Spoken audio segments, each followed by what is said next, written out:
مليكة عاملين ايه؟ مشترياتنا اللي ما بتخلص لسه جايه يا دوب غيرت هدوم حتى ما خدتش نفس. المهم جبنا ايه بقى؟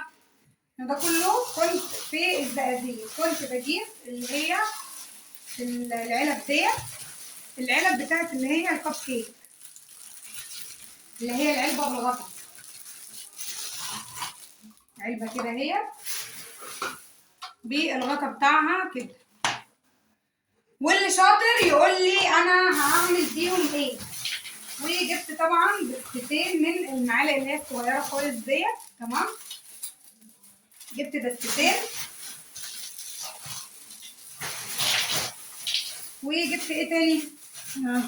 معلقة اهي. ماشي. وبعد كده جبت ايه تاني؟ جبت اللي هو بقى بادي سبلاش، اللي هو ده روايحهم جميله، ده بالتشيز كيك، ودي اللي هو تقريبا بالفل او حاجه زي كده، دي اللي هي 125 مللي. جبت منهم عشان في صحابي يعني وكده عايزين منهم، فجبت كتير اهوت. وجبت واحده ليا طبعا،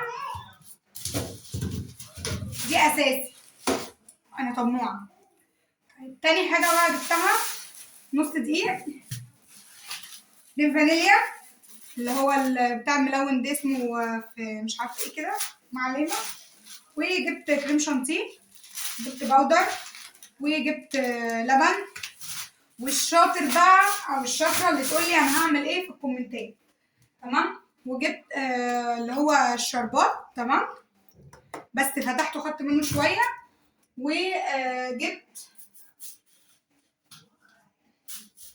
وجبت كاكاو، دول ب20 جنيه ازاي معرفش، ب20 كاكاو.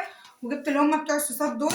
والشاطر يقول لي يا ام مليكه انت هتعملي ايه، تمام يا ماما. وجبت هنا لبن، عندنا هنا اللبن بتروحي تاخديه من الوليه بحله، فانا خليت حماتي تروح تجيبه الكلام ده الصبح. وجبت بيضتين ده من عندنا ايه عادي كده.